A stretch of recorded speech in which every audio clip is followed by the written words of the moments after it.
आणि आता वळूयात सविस्तर बातम्यांकडे।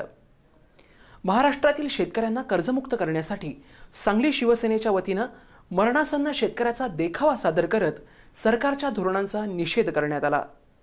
शेतकऱ्यांच्या कर्जमाफीचा विषय सध्या अधिवेशनात जोरदार गाजतोय। कर्जमाफीवरून शिवसेना आमदारांनी विधानसभेमध्ये सरकारवरती आगपाखड सुरू केली आहे।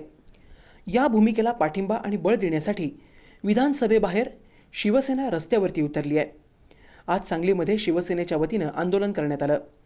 शहरातील स्टेशन चौक इथं शिवसैनिकांच्या वतीने सरकारच्या धोरणांमुळे शेतकऱ्यांची काय अवस्था झाली आहे हे दर्शवण्यासाठी सलाईनवर असणाऱ्या शेतकऱ्याचा प्रतिकात्मक देखावा सादर करण्यात आला।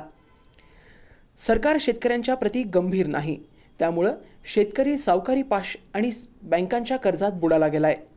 यामुळे त्याची मरणासन्न अवस्था झाली आहे असा आरोप यावेळी शिवसैनिकांकडून करण्यात आला। त्याचबरोबर राज्य सरकारने ताबडतोब कर्जमाफीचा निर्णय जाहीर करावा, अन्यथा शिवसेना तीव्र आंदोलन छेडेल असा इशाराही यावेळी सरकारला देण्यात आला।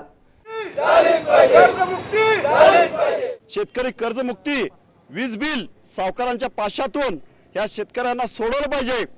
कारण आज विधिमंडळात आमचे शिवसेनेचे आमदार लढत आहेत, त्यांना एक पाठिंबा म्हणून सांगली जिल्ह्यातून आम्ही हे आंदोलन करीत आहोत। तरीच या शेतीमालाला हमी भाव, तसेच शेतकरी बँकांचे कर्ज, तसेच सावकारी पाश हा शेतकऱ्यांचा फास आवळत आहे। आज आम्ही या ठिकाणी शेतकरी हे सलाईनवर आहेत। शेतकऱ्यांना आज दिशाहीन झालेला आहे।